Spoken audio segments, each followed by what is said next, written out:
I'm a Buddhist. And so there's like this tenet in my practice, this teaching that I really hold on to about turning poison into medicine. Like whatever is like the shittiest thing you have in your life or about you or that you've gone through, you can actually find a way to have that become a benefit to you. I'm Charla Larston. I've been a TV writer for almost a decade, but it wasn't that long ago that quitting my day job and moving to Hollywood was nothing but a pipe dream. After lots of failures, many mistakes, and many lessons learned, I've now written for 7 TV shows, 2 features, and sold 3 TV pilots. I've done all this through imposter syndrome, burnout, and with zero roadmap. On the Working Writer podcast, I pull back the curtain on breaking in and teach screenwriters and creatives how to thrive both personally and professionally. Without further ado, let's get to work.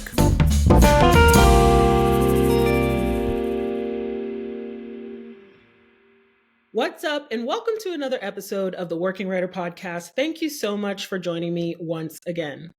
Now, before we jump into today's episode, I wanted to let you know that I've decided to make some changes to The Working Writer. If you've been with me from the beginning, then you might know that I initially started this channel because I really wanted to give writers a real sense of what it's like to work in Hollywood, what it really takes, how to actually navigate the business, and how to be as successful as possible without having rose-colored glasses on and coming in knowing exactly what to expect. And as I've been doing this podcast and this YouTube channel, I've also been coaching creatives who feel stuck, lost, or struggling to create a routine for themselves, or are just feeling overwhelmed or discouraged in their career. And that's been really awesome. And what it's made me realize is that I'm getting more and more interested in talking about slightly broader subjects. So I've decided to change the name of the podcast and change some of the format. I'm not 100% sure what it's going to be quite yet, but the wonderful thing about producing something by yourself is that you have the freedom to change it if you want to. And what I'm really into this year is getting really clear about what my interests are and what the message is that I want to put out there, what the tools are that I want to put out there, and these tools that I'm planning on implementing and putting out there and change, and the ways that I'm thinking of changing the working writer are really so that I can be true to that desire. So I know that I'm not really saying much, and that's really because I'm not sure 100% yet what it's going to be. I just know that I want to change things up so that I can talk about slightly broader subjects. But with that said, I'm super excited for today's guest. DAHÉLI HALL is an LA-based screenwriter, director, and comedian.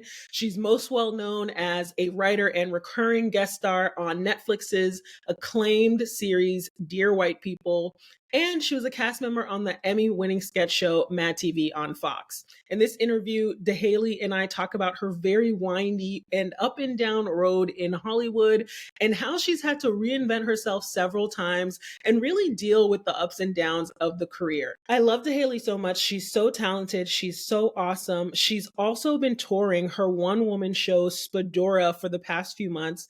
It's won awards, and it's been doing wonderful. I got to see it in its absolute infancy. I think it was like the first time she ever performed it. It was like a workshop show, and I got to give her notes on it. So it's really wonderful to see how far she's taken this show. She is going to be doing another live performance of Spadora at the Lyric Hyperion in Los Angeles on May 8th. The ticket link will be down in the description, so make sure to check that out if you are interested in checking out DAHÉLI live in Los Angeles on May 8th. Before we get into this episode, I do also want to let you know that we did have some sound issues, and I'm sorry. I don't know what to tell you. I think overall the episode came out pretty good, but there were a few annoying kind of sound things that went on. Really sorry about that. I hope it's not too bothersome while you're listening to the episode. That's all I've got for you. Without any further ado, here's my episode with DAHÉLI HALL. DAHÉLI HALL, welcome to the show. Thank you so much, Charla. Lauriston, my Haitian sister, ça passe. So like, I say my Haitian sister, I felt like you just did like a little Oprah thing. I don't know what it was, but it felt like a little I Oprah. did play her on MADtv, so I do love to do the Yes. power You do. fist in the air. You love to do your Oh, Oprah. look, I love I've it. been working out, and now I can show Look you at that. you. Look at you. You look wonderful, by the way, DAHÉLI. So you have a lot of things going on. I want to get into what's going on. You're the subject of a documentary, which I find fascinating and amazing. You're performing your show Spadora, which is a one-woman show that you've been touring a little bit. So I'm like really excited to chat about that, because I was there when you first started and I saw the preview show, and like I'm excited to hear about what has come of this. Before we get into that, let's talk a bit about who you are, where you're from, and how you started doing this crazy performing thing. How we became friends. I don't exactly remember. That as well. Well, that's a good. We should talk about our origin. I know. Actually, I do know our origin story very well. What is our origin story? Okay. Did I meet you at the Black women the Black women in Hollywood thing? No. No, our origin story, and this is funny because a lot of people tell me the origin story of how they met me, and I'm like, damn, I did not know that. But it's because I was clocking you. I was a looky-loo, and that's why I know our origin story. I went to one of your, you had a beautiful lineup of stand-up comedians. There was I remember the poster had a Black Venus on it. Yeah. And so a girlfriend of mine invited me to the show, and you had it. It was beautiful. It was somewhere in like, I guess Hollywood, somewhere on the east Koreatown, side. probably. Yeah. Koreatown, yes. Yeah. And it was a wonderful lineup, all these fantastic ladies. And then you were Haitian, and I was like, oh my gosh, I got to get to know this lady. And then I think a year later, Roche, our mutual friend, was like, why don't we, during the pandemic, work on our scripts and take like a writing class together. And that's when we like became. Oh my goodness. It was through that writing class that Roche put together. You're totally right. Why were you clocking me? Oh yeah, because I was hosting the show. I see. Yeah, you were hosting the show. Like I came to the show and I was like, who put this together? A Haitian sister. Oh, and I was like, I have to be her friend. Hello, I'm your friend. So and funny. Then you were like, thank you. I was like, I'm gonna buy her poster to remember this day. And then, my goodness, I love that show. I became your friend, and that's how it worked out. Yeah, so that was Velvet, and I still have the poster. I'm just like, can I show my poster on this video? Like, what is it gonna do? That's how we met. Yes, I have that same poster. So so I still have that poster. I love that poster. I love that show. It was so much fun. Iconic. And now I, don't even host. I don't produce shows anymore, and I don't host them. That's the funny thing is, like, you think you're gonna be in this one lane, and then you end up doing a lot of different things. That is actually quite interesting. I'm kind of like going through that right now, where I'm kind of trying to like be really, really honest with myself about what I really enjoy and what I really want to do, and not putting myself in a box, because I feel like the industry puts us in a box so much, and I'm just like, I should not be doing that to myself. And that's just a really great point.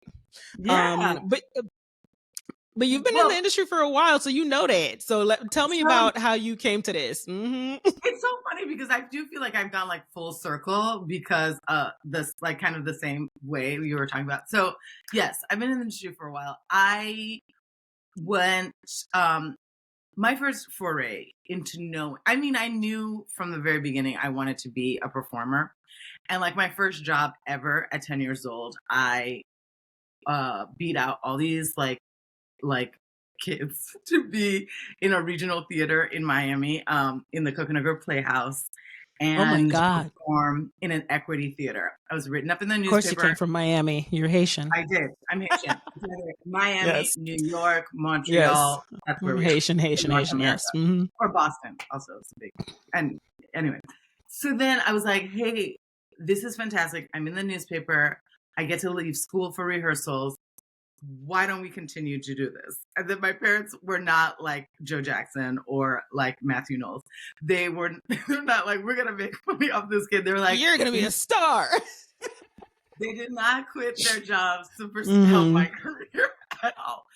My parents are first generation. My dad had his own dreams. That's why he came to this country, and so did my mom. So they were like, "You figure it out when you get to college." And so that's what led me to.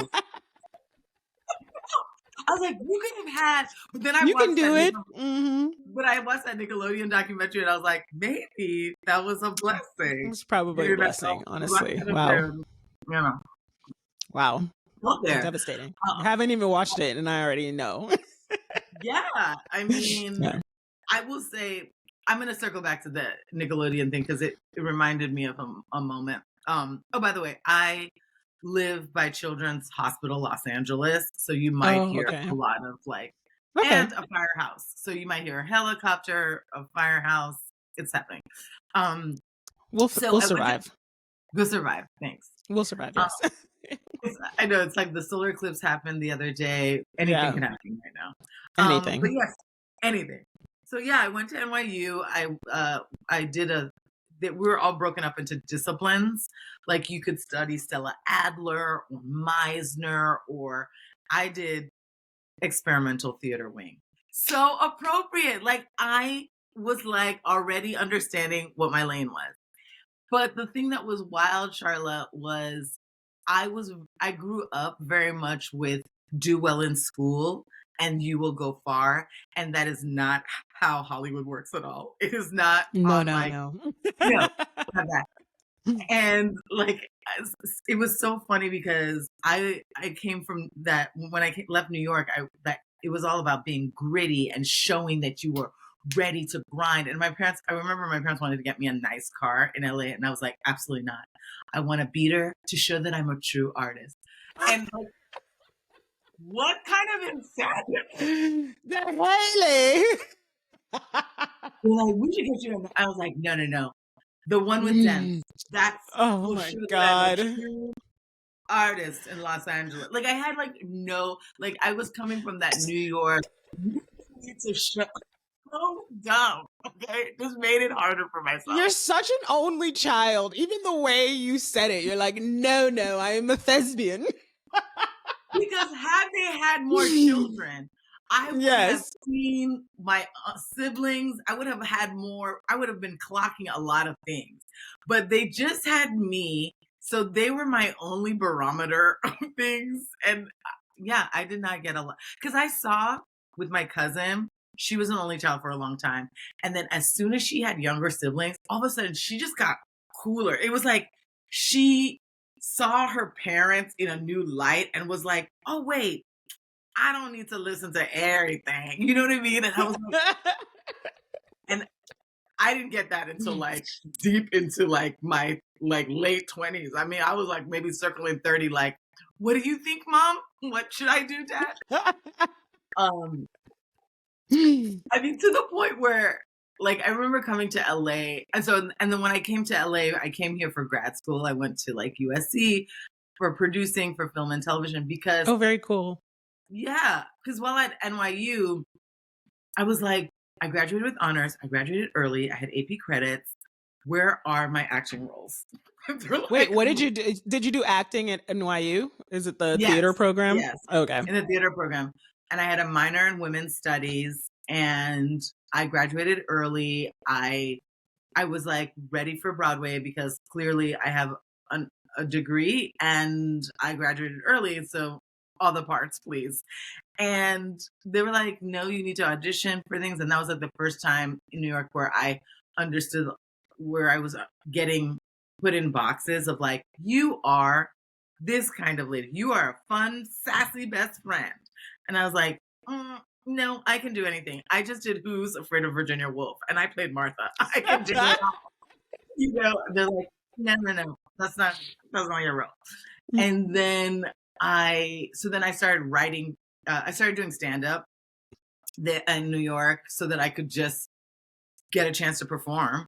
And then I started writing for myself. And I remember me and a girlfriend of mine, also an NYU graduate, Sabah Elamine. Hey, girl. We did like a 2-person show called Spilling Black Ink. And we were Black women and we were poets and we were talking about things.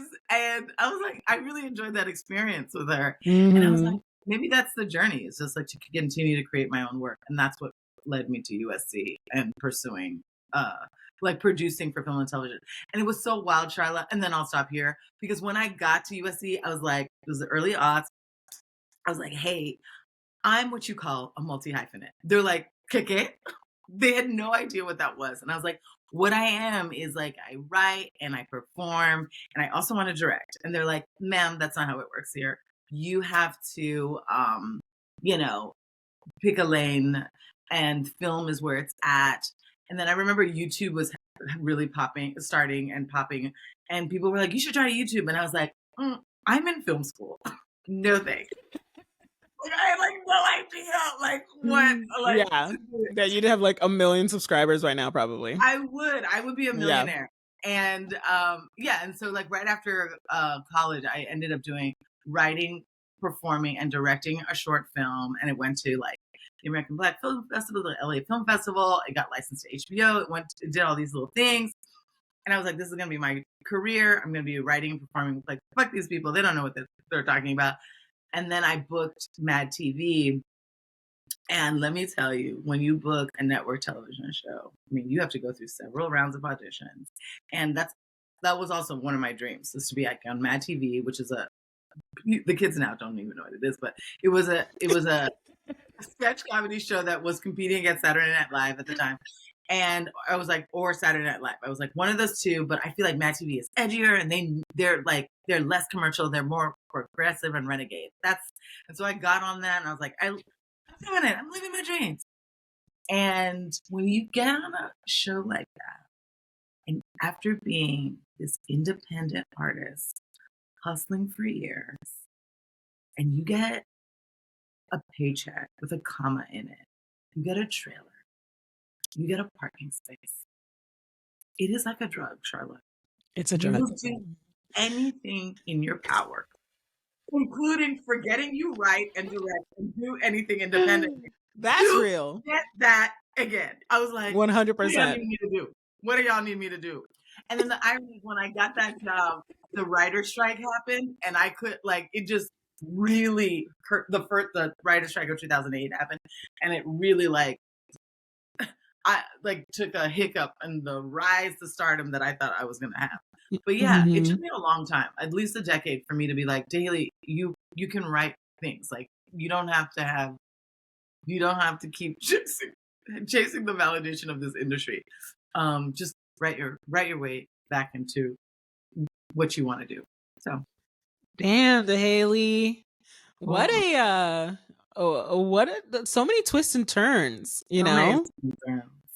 So how did you, I've 100% have had that experience. I remember getting my first writing job and I had already released my first the first season of my web series. And I didn't have time to write anything, you know, like, I don't know what it was like for you on MADtv, like being on camera, but like being in that particular room, the first room I was in, Unbreakable Kimmy Schmidt, like the hours were unpredictable. They were long. And by the end of the day, I was just so dead. Like my brain was so dead by the end of the day. Like just being in the room all day, being around people all day. Like I literally did not write again until the show wrapped, until like that season wrapped. Like, cause who got time? You know what I mean? Yeah, for sure. I could barely do stand up at that time. I was just like, I can't. I'm so tired. Like I have to wake up. Then I don't even know if I'll leave in time to be able to go do this show. Like, you know, so yeah, so definitely. But it's true. Like once you start getting that paycheck it's a hell of a drug. It's really it's a hell of a drug because I don't know if the pay will continue to be what it has been in the past. You know what I mean? Because we're watching all the things that we're watching. Dahéli's like, I don't know. But, I was like, will I get a paycheck ever again? I don't know. I know, right? That's how I feel. You will. And you know why? Because you're extremely talented and you've been on really, really great shows, you know, and maybe you thought that during after MADtv, and then Dear White People came, you know what I mean? Yeah. So it's just like, Things happen. Yeah. The unpredictability of it is just really what's crazy. But anyway, how did you get your way into writing again after having such a blow to your writing career? Yeah.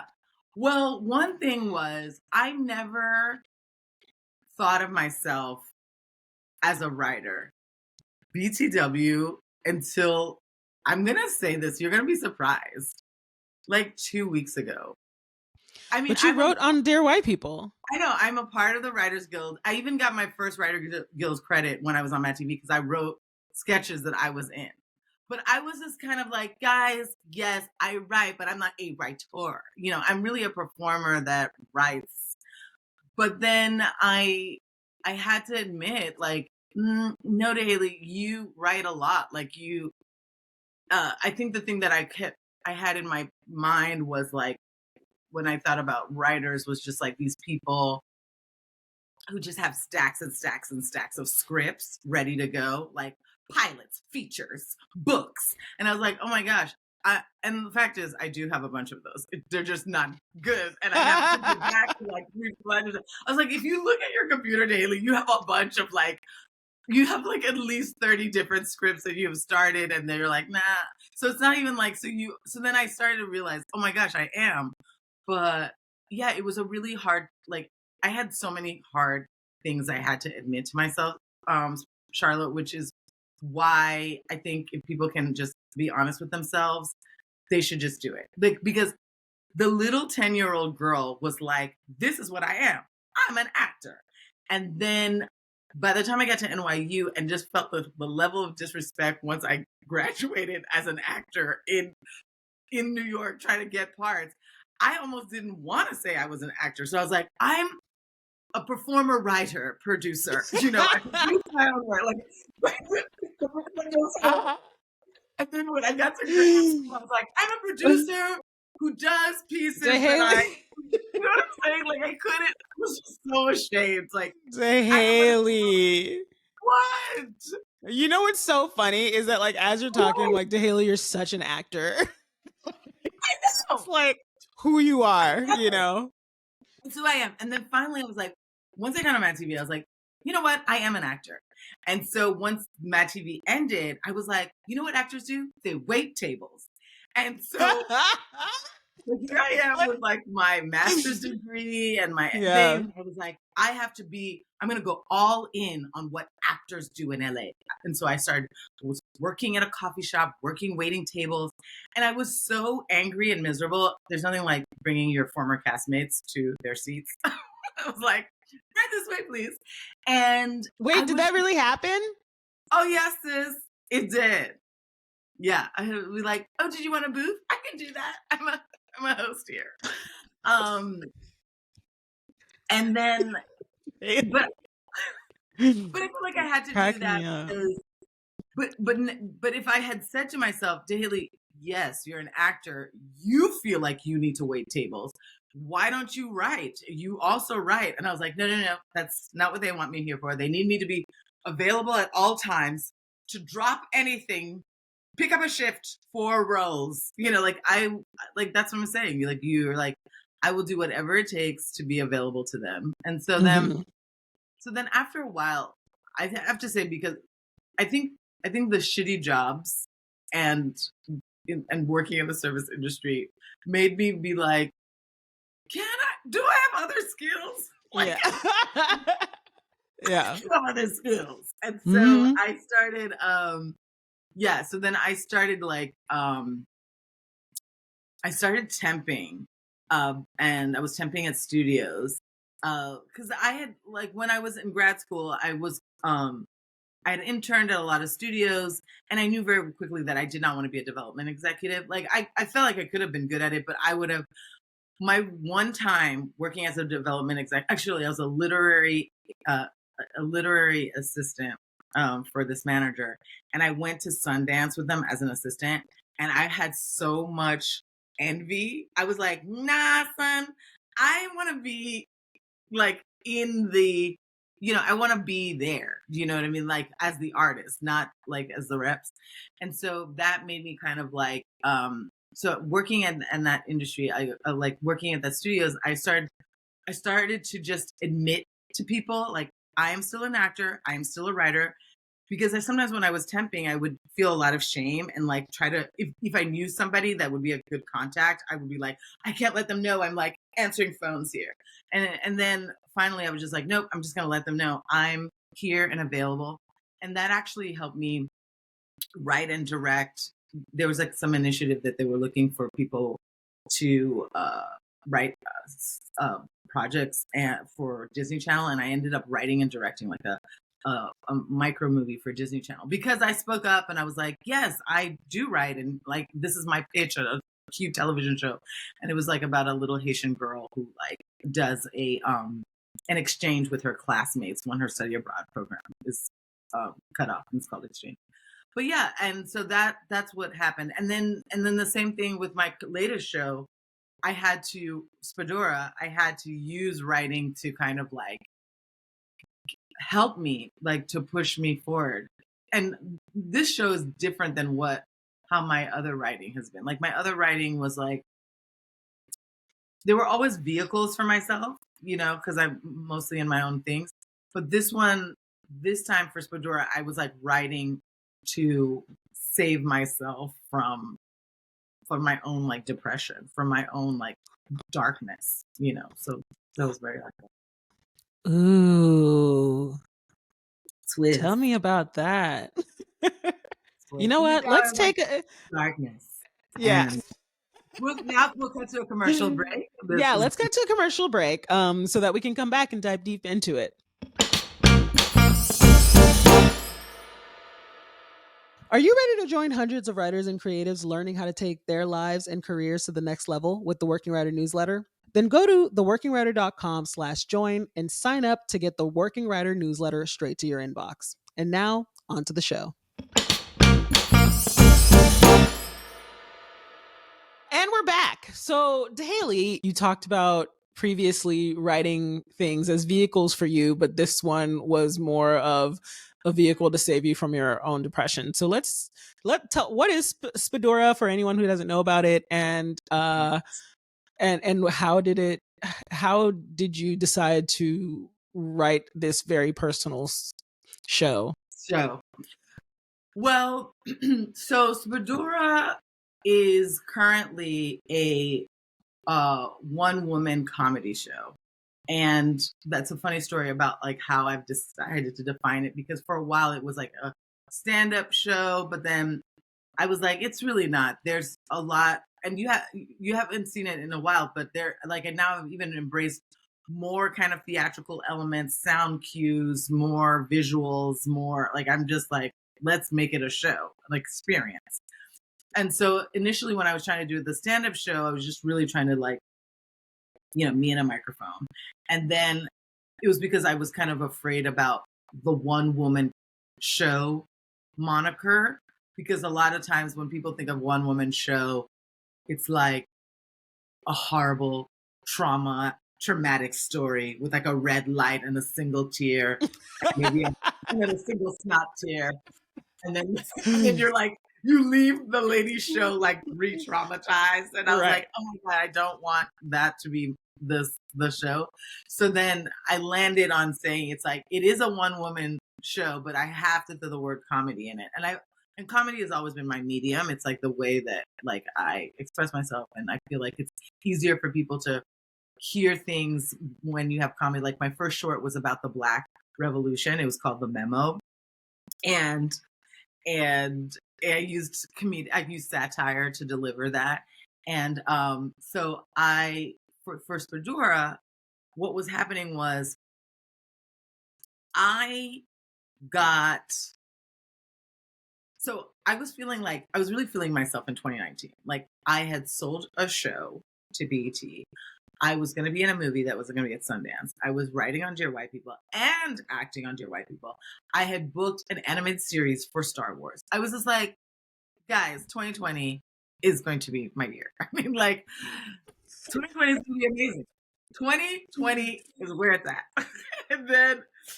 And so that was also, I had also gotten married in like 2018. And so once I saw all the blessings on blessings on blessings in 2019, I was like, you know what? We should try to have a kid. I'm clearly my stars on the rise. And so we really made a big push for that in 2020. And I don't know if you heard about it, but there was a pandemic. Devastating. We were locked inside. And so not only was I not able to perform or like do anything, I was trying to make this baby that was also not happening for me. And then I had like the show that I sold didn't like they just a lot of times people don't realize like when you sell a show, it doesn't mean it gets on the air. So I was like in development and then it went away. Then I got like another show that like great attachments and I was like, oh my God, pitching it everywhere. Didn't go anywhere. And so I was like, all these projects I was doing just like started to go away in addition to me not like, getting pregnant. And I think that's when I think you and I and Roche and one of my best friends, Kalea, we were all on this writer's Zoom to try to like work on our scripts. And that was when I was like trying out talking about fertility and stuff in a script form. And I couldn't figure it out. I was too close to it. It was hard. And then my rep at the time didn't know what to do with me. I had left one manager to another manager who was not really in like very savvy in the comedy world and was like, I was not getting any staffing jobs. Like to this day, I still have not like staffed since Dear White People, which has been like very upsetting for me because it's like, oh, it's been a long time. And so I was just like, oh my gosh, I'm not getting any work. I'm trying to write my way back into relevancy. And like my reps weren't responding to any of the material that I was writing about fertility. But I was like, people don't know this. I know they don't know this. And so, oh, I thought I had silenced things. Sorry about that. But I remember asking you to come to a black box theater up the street from my house. And I was like, I'd like to just share my experience with you and see if there's anything that you all might find interesting about it. And it was very raw. I think I like broke down in the middle of it, but people were really like, no, there's something here. You should really explore it. And there was no title for it or anything. And you know this, I'm a Buddhist. And so there's like this tenet in my practice, this teaching that I really hold on to about turning poison into medicine. Like whatever is like the shittiest thing you have in your life or about you or that you've gone through, you can actually find a way to have that become a benefit to you, something that. And so even though this was like a really traumatic experience, it was helpful because I'm a writer performer and I, like you said, engaging and funny. And maybe I can, for those people who are not those people who are going through infertility or struggles like this, I can let them be seen with a piece of material so that because that's our role as artists, right? Is to distill the world around it and make so that people can like empathize and understand other people. So I was like, I will take my experience and create it in a way so that people can have more compassion, more empathy for people, and more understanding who are going through the subject. And so, yeah, so that's essentially what happened. And low-key, Charla, I thought I would do this show and then I would get pregnant. Because I was like, no way. I did, because like I was so stressed from like that every month getting my period, feeling like I failed. And I was like, oh my God, if I could just do this show and do what I love the most. So in 2022, I like booked this theater that I love, that I think is like very exciting, Dynasty Typewriter. And I had never even performed it like on a, like really workshopped it. And I was like, I don't care. I'm booking Dynasty Typewriter. It was a sold out show. My parents were in the audience. No way. Yeah, my husband's parents were in the audience. And I still was like even referring to my notes. I wasn't even fully memorized. And I had this amazing show, but it was still it still needed work. Like when you do stuff, even though it was like the first birth, but like with writing, it's an iterative experience. And I thought like, oh, once I do that, look how many people are here. Like people are just coming up to me. Like it's amazing. And then I did not get pregnant. And then I remember going into 2023, which I was like more desperate, like this has got to work. And then we had our writers and actors strike during that moment. It was just it felt very like low.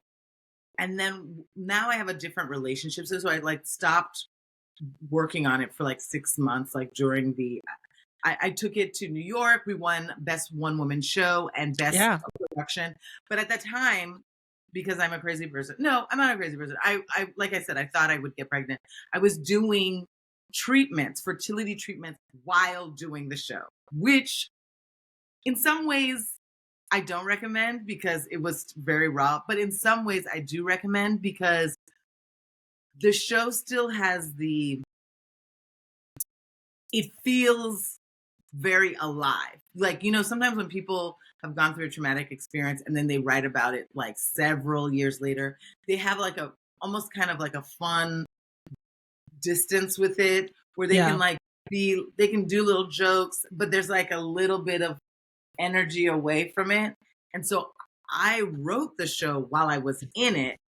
And so now that I'm not in it anymore, I can refine it and I made it surgical. And now it doesn't, like, now I feel like when people see the show, they're watching how to navigate not just fertility, any experience that you thought you wanted to get some sort of result and it didn't turn out that way. How do you survive that? How do you thrive on the other side? Like, how does that work? And so that's why even Ramil, that's my husband, he's like, you know, this show, this newest iteration this year is really great. And he's like, also, people don't ask me how you're doing anymore. Like they used to ask him after the show, like, how's it going? But now, you know what I mean? Like, but now they're looking like, it's not like it, they're seeing it as like some sort of like, I'm not saying it's like a TED talk or anything, but they're seeing it as like, they're seeing the message that I was telling you that was important for me to share, that you can turn poison into medicine. So, and they're also learning a lot. Like I'm I'm a first gen from immigrant parents. Like education is key. So there's a lot of information 100%. In there. People like that they didn't get from their health class. So they're going to leave learning things. And I fact checked. So they learn a lot. So yeah, so that's how I think it has a different thing, about a resonance to it. Damn, DAHÉLI, I loved what you said about turning poison into medicine. That's such a beautiful tenet. I don't know that much about Buddhism, but now I'm like, I want to read a little bit more about it because I'm just like, that's like a really powerful thing to walk around with, you know, in the back of your head. Absolutely. I feel like every time because I said this to you, like when you send out your newsletters and your things, I was like, you have that philosophy. I think of my Buddhist practice more as even a philosophy and like I guess a spiritual practice, but more philosophy. You have that in spades with the way you operate with Working Writer and like the way you are as a person. So yeah, I'll send you the book that really turned me on was like, Buddha in Your Mirror. So I'll send it to you. Oh, okay. Cool. Awesome. And I can put it in the description for this episode too, because I always put whatever we mention in the description. You also were talking about, you mentioned several times that you thought this thing would do this, but it didn't. So even when you talk about like you thought doing Spadura would get you pregnant, which sounds kind of like voodoo magic, witchcraft, which I'm just like, is that it's like, how does that work, DAHÉLI? Well, people are always like, relax. Yeah. Relax. So it's like, I am my most relaxed self when I'm performing. They're like, do things that you enjoy and it'll just happen to you. I was like, well, I'm going to throw myself into this fucking show and I won't be thinking about fertility, but it didn't. That's not how it worked out. Yeah. And did you stop thinking about fertility? Was it always in the back of your head, or did you actually really let go? I didn't really let go until yeah, I think now I've actually really let go. Yeah, it takes a second to like decide to really let go. For I sure. think one of the reasons why I think I've let go, and this is different for every other person, is like I've been really enjoying like traveling with the show and working with people. And I mean, I say this even in the show, like pregnancy for me was always contingent on whether or not I had a good partner that I wanted to have, and I had money and felt like my career was in a good place. So there were all these like qualifiers for me to be a mom. It wasn't always like my end game. Like I was like, it can only happen if this and this. So like in 2019, it really felt like all of those things were happening. And then because I'm like that lady who was like, well, I did all the things, like, like I like to follow rules. I was like that A student. And so I was like, well, if I followed these rules, like, why doesn't that work? And then one of the rules I didn't follow was like, you should try to get pregnant like when you're like 18. Because the younger you are, the better it is for your, for you. Right. And I was like, no, I'm going to go with the Catholic guilt way of doing it, which is find a husband and then get married. I mean, and then have a child. And so,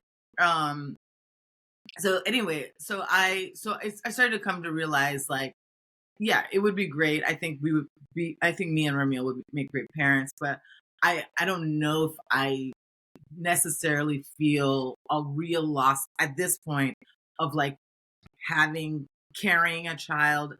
I'm getting really into fitness. I've been taking a boxing class, and then and so I was like, oh man, I don't know. Like my friend was showing me like her nipples, and I was like, wow, that a baby can do that. Like no, like, but you have to want that. There are people who are like, give me that nipple chafe. I want that baby and the nipple chafe. Oh my God, my nipples are hurting now just thinking about it. And I was like, damn, I'm not that kind of lady that wants the nipple chafe and the baby. Like I'm just like, maybe if it comes with this, maybe I don't want it. Like so I was like, maybe the desire that you had about being a mother, maybe it was like, where is that really coming from? And so that's something I was really unpacking and stuff like that. Not to say that I wouldn't have wanted to be one. I think I would be happy about it, but I feel very happy with where I am now. And I was gonna say this, I really thought the show. I also thought the show was gonna make me like super successful. Like I thought my reps would be like, oh my God, this is incredible. Let's just get everybody in here to see it. And like the opposite happened. Like it was just like, I don't know. And so to the point where one of them, I had to be like, you don't see the vision. So I think we gotta go. So I really believe in the show, and there will be a lot of people who may have not seen the vision early on. But the other thing, Charlotte, that I'm doing with this show that I have not done with any other shows or projects that I've done is I intend to ride this all the way out. What does that mean? Yes. Okay. I am going to film this as a special. I'm returning to Dynasty Typewriter, yes, on the 2nd year anniversary of doing it the first time. And I'm going to record it. I am going to do everything in my power to have it be broadcast to the world, whether it's either through me, my own like independent distribution platform or plan, or whether it gets like bought up by, a Netflix or an HBO or something like that. And I'm going to do everything in my power to tour with it around the country. And I'm just, because I really believe in it. And a lot of times with other projects that I have, I'll be like, okay, well, I did it. And then I would kind of set it down. And I've been noticing this new generation, they'd be like, I made this short film and it is amazing. And I'm going to talk about how I made it. And I'm going to break it down. Like I would never like tout all the things I do. I'd be like, I made that film, the end.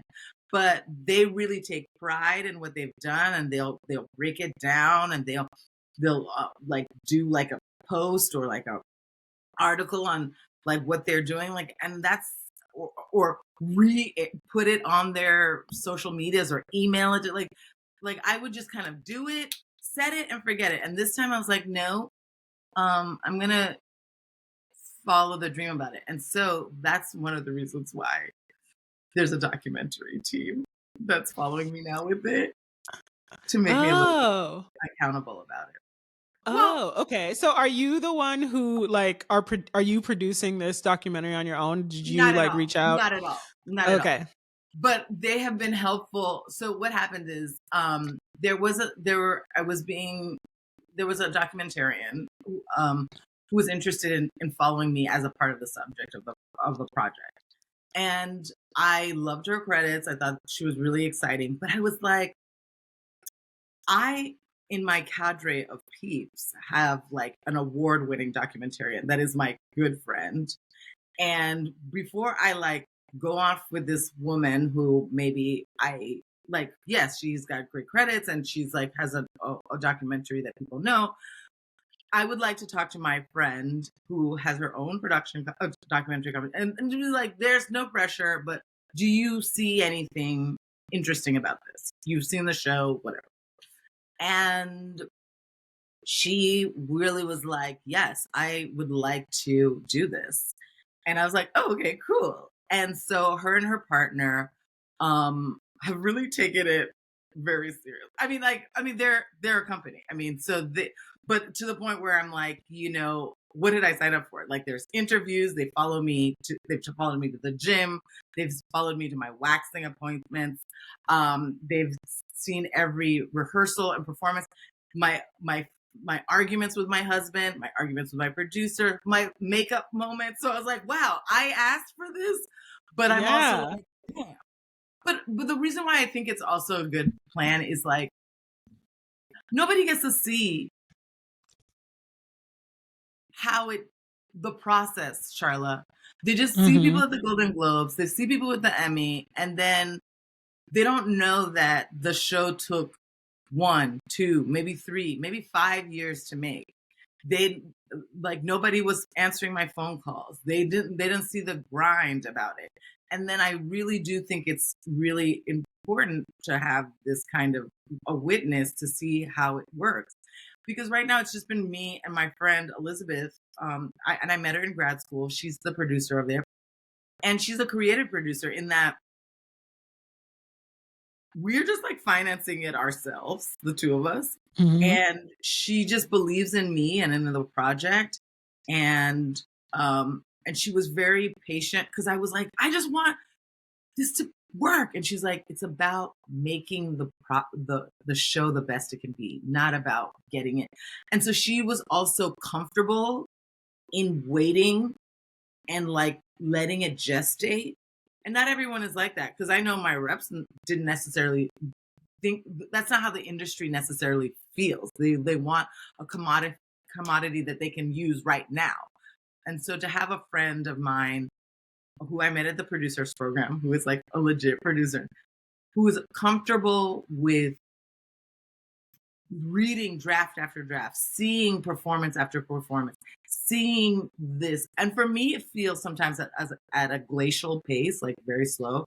But she's like, DAHÉLI, this is very quickly. This is moved very quickly. Like for shows of this caliber, it sometimes takes 5 and 6 and 10 years. And you've been moving quickly. And the reason why I've been moving very quickly with editing is like, I really enjoy feedback.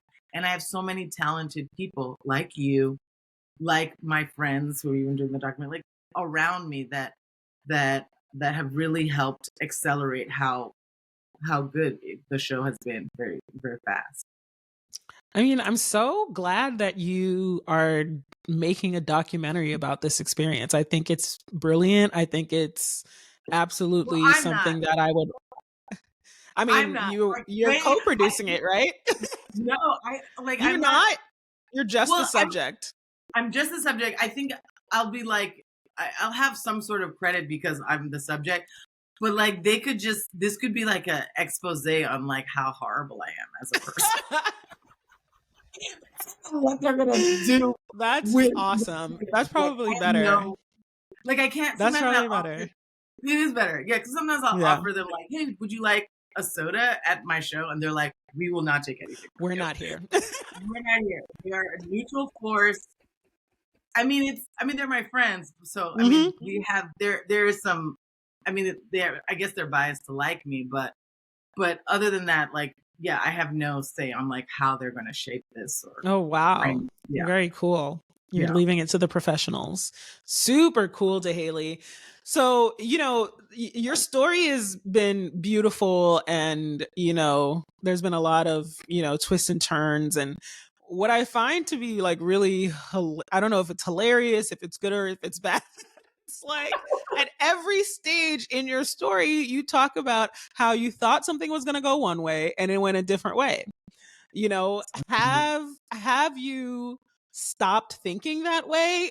Do you continue to have what I would say is a bit of a blind optimism about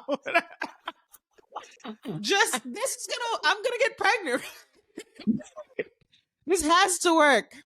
Hilarious. No, I'm glad you said that, because I really did have to change my view, because I do have this blind optimism, but when you do have these feelings like you're going to have this happen, you have a huge dip afterwards. Like I would go into a full downward spiral. And so like that's why I even had the downward spiral to begin with, because I was like, oh, 2020 is going to be my year. Look at all these great things.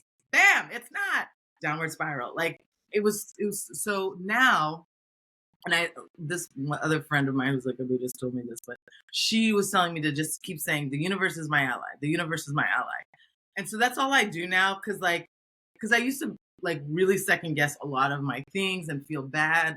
Like my big thing that I even talk about in the show, and like has created the most fights between me and my husband, is the guilt and the self-blame that I do sometimes.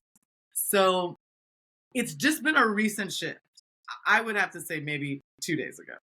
I had this epiphany. What? Eclipse yesterday?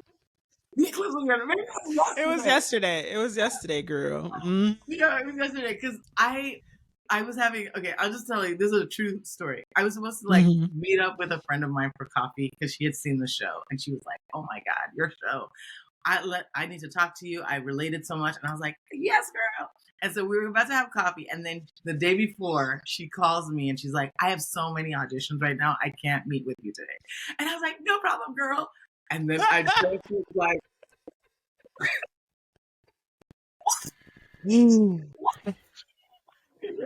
and so I'm like the breakfast table, like, I can't get a goddamn audition. I can't get a goddamn staffing meeting. I could feel it. I could feel it going down. And then Ramil, because he's so ready for this, because he's seen me like always tank, he was like, hey, you're going to tank. And I was like, I'm not going to tank this time. And I was like, I'm not going to tank this time. I feel it. I'm just telling you, I'm feeling it. But this time, I'm not going to let this thing take me. I was like, I'm not going to let this thing take me down today. I'm like, but I can acknowledge this here.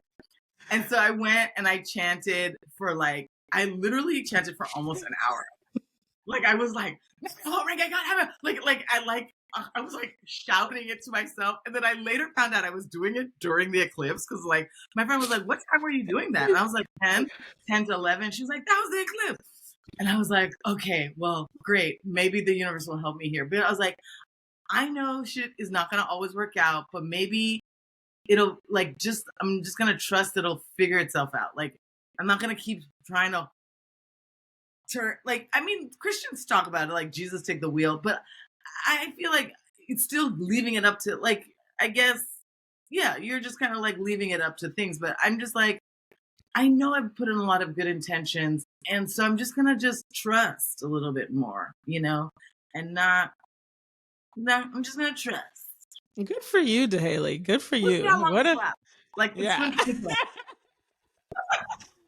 What is this taking 30 years or something for you to trust? Yeah. 20 years? Yeah. It's taken a long time for you to like really let go and trust. Wow. Yeah. Damn. Well, because so conditioned when we come to Hollywood, to whatever. It's like, you gotta grind. I mean, like the language we have, we live in a capitalist society. Like, you just have to prove yourself, get those metrics, get that bottom line. And so it's always about pushing and pushing to get these things. If you're just like allowing things, and it's not about just being like complacent or just like sitting in your room hoping things are going to happen. It's about just taking action, but not feeling like you always have to see the profit line. Just know that I've done some action, and, maybe maybe there'll be a return on investment this year, or maybe it'll be a return on investment in 10 years. But the way our industry works, and this is what happened with us with the strike, is like they need to see a return on investment every quarter, every flipping quarter. And so it doesn't allow things to settle, grow, expand, anything. It's just like, well, what can we know that will do a return on investment every quarter? And so you're not even like being creative. You're not even like trying out things and seeing if it could maybe try this. And you think it may not, but then, wow, what a surprise. It did something, That's our industry. I love that, DAHÉLI. I almost feel bad that I feel like everyone in the industry like has some religion that they're, holding on to that helps them through. Just the uncertainty and like just the wildness of it. But what a beautiful story you have. What a beautiful show Spadura is. I saw the earliest version of the show, and I cannot wait to see what it is now. Like I even kind of want to see like the recording or like the special. Like that's what I would like to see, because I feel like that will be such an interesting experience to have seen the very, very original show, and then to see like, because I feel like once you put it on film, like that is the filmed version. So it's like very, there's a finality to it that I kind of like about specials. So that'll be really, really exciting. I'm super happy that you're doing that. I'm really glad that you've taken those steps for yourself, and that now I get to see the behind the scenes, the documentary. Have you guys talked at all about distribution plans for the documentary? Like, will it be something you distribute on your own, or like, are you going to try to find distributors? Well, they're doing their own thing, and the documentary will probably be way after the special. For sure. Yeah. Okay. So I don't even, and they're I'm not even so I don't know how they're going to, like, we're fundraising differently. Like, they're doing their own situation, but like, okay. For me, I think I'm not looking forward to it, but I'm going to again say the universe is my ally. I'm going to be doing a crowdfunding for my special, because Okay, wonderful. So that'll happen in like a couple of months. I'm figuring that out. I'm taking the show to San Francisco, Chicago, and possibly I've got an invitation to do it. They're seeing if I will make the cut, but there's a place called First Stage just outside of DC where they really, like, a lot of shows can, get a leg up into like Broadway and off Broadway kind of stuff. So I was invited to submit by that place, and the artistic director was like, I'm going to sing its praises loudly, because I sent her like a very edited version of the Dynasty typewriter show that I did the first time. And I had to I basically re-edited it into I was like, it's not this show at all, but I was like, this is kind of it, so I sent her that. And then I sent her the latest script of it. So I was like, this was the spirit of it, because it's a full audience and you can see how I am on stage, but here's the script to go along with it. So I sent her that. And so she's like, so I'll find out if I go to that, and that'll be in July. Because can I just tell you another thing that I really wanted? Like, I wanted to go to like Edinburgh Fringe Festival. Yeah. That's like, I also wanted to go to Just for Laughs this year. Just for Laughs has been canceled. So like, I was like, what am I, I was hoping like maybe I would get a chance to like, do stuff on Netflix as a joke or something, but I couldn't, I finally got to the point where I am comfortable with it right now. And so it's okay that these things are like Fringe or Just for Laughs or Netflix as a joke, like it can it'll live where it needs to be, and it'll be seen when it needs to be seen. So that's how I feel about it. 100%. Do you have anything to leave with the artists community from yeah. all your years of experience? Yeah. What I would leave with the artist community, I would say, I mean, I've said this, I would say this, be comfortable with being vulnerable. And I think that's the next frontier with people, you know, like that people are like being a lot more honest about who they are, and obviously be kind to every person you know, because not because as like a game or anything, just because you should do that. And I'm really hoping that I will be a story of just perseverance, because I have been in LA for a long time, like several, and I hope at one point I won't feel so put upon by ageism where I could just tell you how long I've been here and not feel some type of way like that I've just torpedoed my own career. But that's my next frontier, battling ageism and being comfortable with how old I am and how long it's been, and like not feeling judged about that. So I'll work on that next. But for all the other people, like, yeah, be cool, and like don't write off anybody. Like, don't write off young people or older people, or be like, those are boomers or those are Gen X, or they don't, like, just let's, like, we're an artist community. We're timeless. We're ageless. You know, like let's get together. I love it, DAHÉLI.